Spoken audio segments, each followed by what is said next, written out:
So yan, good morning na naman mga ka-PJ. Ngayong araw ay Martes, no? April 14, 2026, no? At kapon hindi na naman tayo nakapag-vlog. Kasi nga ano, di ba umuwi na tayo nung linggo, Lunes kahapon, tinanghali tayo ng biyahe. Pero nakahabol pa rin naman tayo sa awa ng Diyos, siyempre. Kailan natin magsipag, no?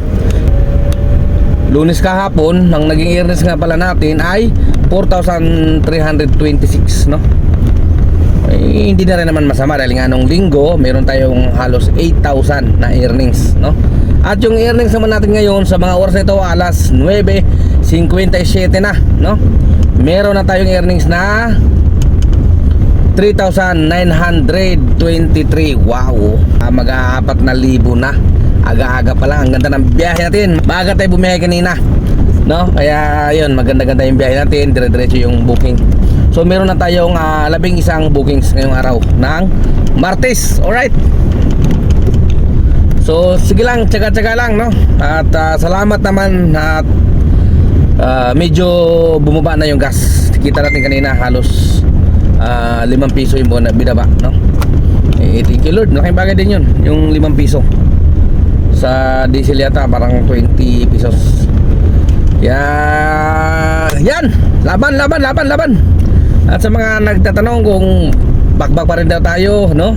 Kahit mataas ang gas, yes naman. Siyempre, hindi naman tayo pwedeng tumigil porket mataas ang gasolina, no?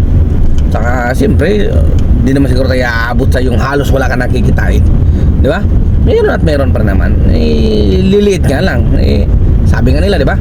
Matutong mamaluktot kapag maiksi ang kumot, di ba? Kung dati kumikita ka ng malaki, ito yung gastos mo. Ngayon lumiit yung kita mo dahil mahal ang gas. Hindi budget lang ang sekreto dyan para makasurvive, di ba?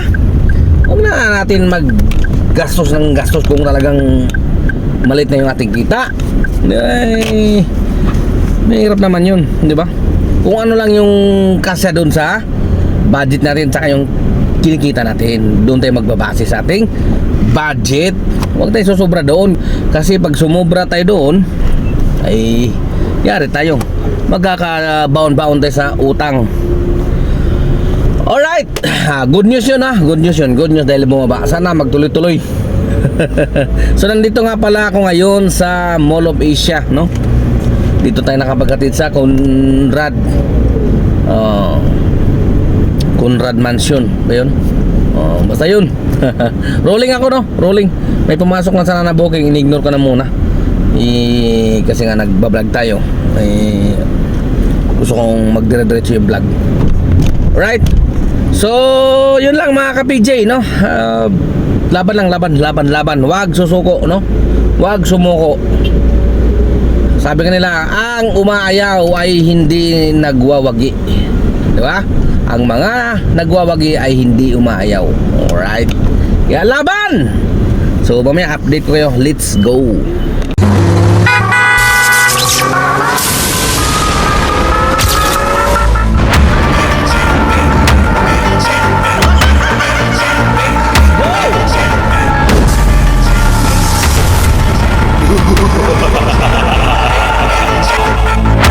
So yan, update tayo mga ka-PJ. Oras natin ay 11:25, no? At sa mga oras na ito, meron na tayong 4,573, no? Medyo maganda-ganda talaga yung ating biyahe ngayon. Siguro pag naka 6,000 na tayo, pwede na siguro yun. Makauwi na para makapahinga ng mahaba-haba. Tapos balik ulit sa Huwebes dahil coding natin bukas. So basta naka 6,000 tayo ngayon, uwi na tayo. Alright. So nandito ako ngayon sa SM North. Wala pang follow up, no? Kakababa lang ng ating pasahero. So yun. Back. Sa mga bumibiyahe ngayon, ingat, ano? Ingat. No? Ingat talaga tayo. At kunting dagdag ng pasensya para sa mabababang pamasahe.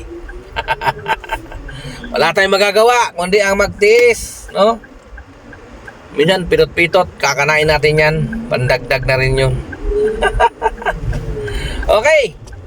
So, yun lang. Mamaya ulit. Antabay lang tayo kung ano, magkano ang aabuti ng ating earnings ngayon. Although sinabi natin na pag naka 6,000, uwi na tayo. Sa oras na umabot na tayo ng 6,000, nasa Laguna tayo, di syempre, manadagdagan pa rin tayo, no? Hindi lang 6,000. Di ba? Kaya, dyan lang kayo. Huwag kayong mawawala mga ka-PJ. Let's go. So yan, magandang hapon mga ka-PJ. Update tayo. Ang oras natin ay alas 4:56. Nandito tayo ngayon sa Cavite.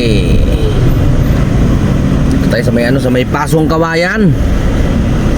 Pasong Kawayan 2. Kaya yun,